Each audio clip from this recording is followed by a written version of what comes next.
lebih banyak pada 4 poin ini, yaitu di perjalanan, tempat wisata alam, restoran, dan belanja.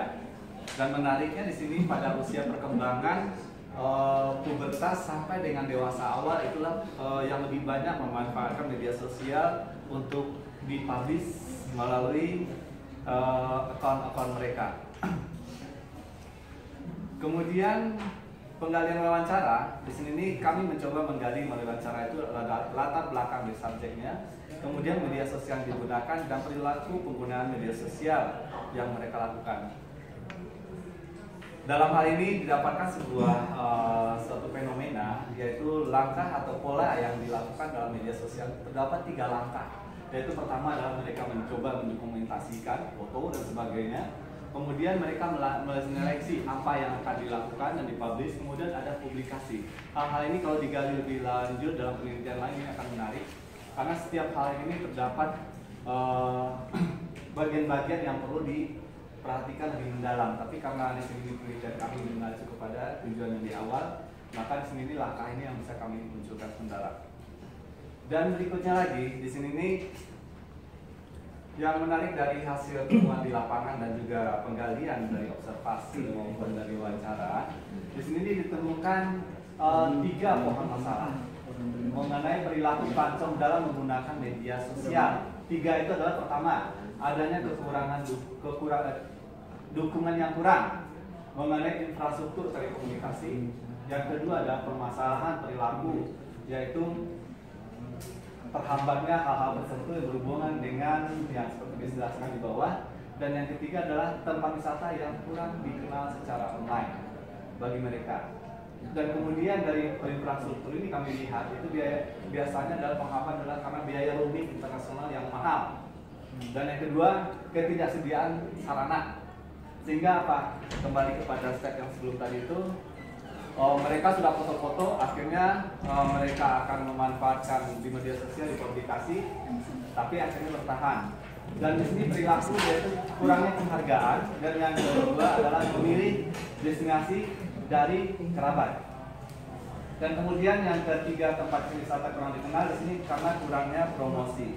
Sedangkan pohon tujuan di sini kalau kita lihat, pohon tujuan itu tuh mencoba menggali dan memberikan kira-kira bagaimana alternatif yang ada dari pohon masalah. Nah, di sini nih perlu ada peningkatan dukungan infrastruktur dalam bidang telekomunikasi, diantaranya peninjauan biaya roaming, kemudian tersedianya sarana dan prasarana serta berlaku.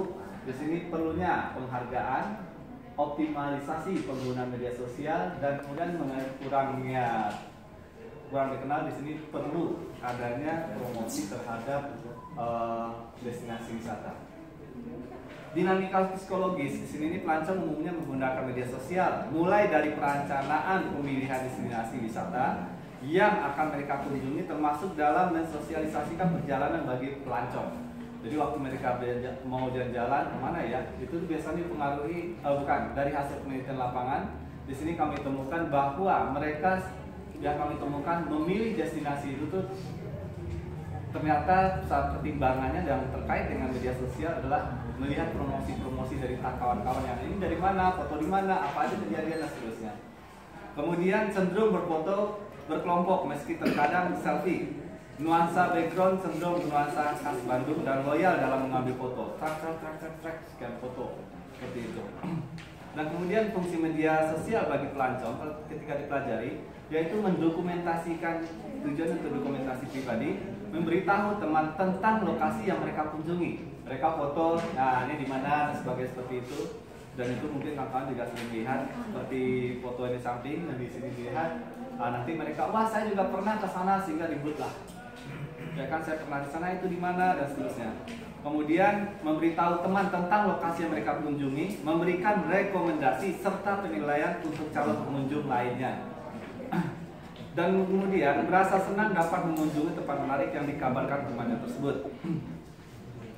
Nah, ini dari hasil penggalian wawancara. Sementara kekurangpuasan di sini kami lihat dari penelitian tadi adalah infrastruktur pendukung kurang, seperti yang disampaikan dalam kolom masalah, tingginya biaya roaming luar negeri dan kurangnya promosi tempat wisata dari lokasi yang mereka kunjungi. Pemilihan destinasi, cara memilih destinasi itu mereka melakukan berbagai hal, diantaranya terkait dengan media sosial. Ini adalah dari media sosial sosial sendiri, masukkan rekan kerabat dari media sosial, melihat foto-foto yang menarik di media sosial, dan komentar positif dari berbagai review yang mereka temukan.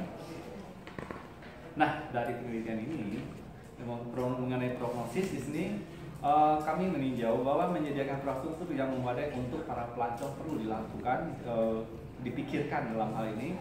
Kemudian memberikan nilai tambah atau penghargaan tertentu bagi para pelancong yang memberikan review terhadap tempat wisata yang mereka publish, dan melakukan promosi melalui media sosial yang ada di internet.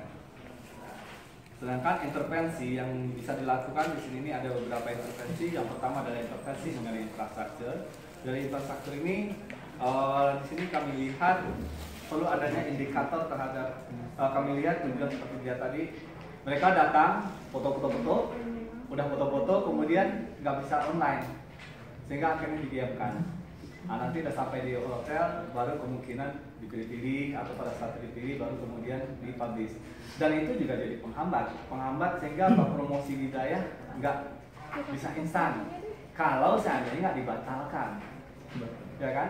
Nah, disinilah perlu infrastruktur di sini nih. Dan kemudian indikatornya di sini adalah terhadap intervensi ini adalah ketersediaan fasilitas internet gratis yang mudah didapatkan oleh para pelancong jika memungkinkan. Nah, di sini perlu di sini sumber daya di sini berkaitan dengan hal ini adalah pemilik dan pengelola tempat wisata itu sendiri. Rinciannya di sini pemasangan akses poin di daerah yang strategis. Sedangkan berhubungan dengan intervensi yang berhubungan dengan perilaku, tujuannya adalah memotivasi para pelancong untuk memberikan publikasi melalui media sosial mereka. Karena seperti diketahui media sosial ini adalah sarana promosi yang sangat rendah, bahkan nihil biaya, boleh dikatakan hampir seperti itu. Contoh, kalau kita makan di restoran, itu orang hotel akan senang, ataupun restoran akan senang kalau di foto ini kami makan di sini loh, seperti itu kan.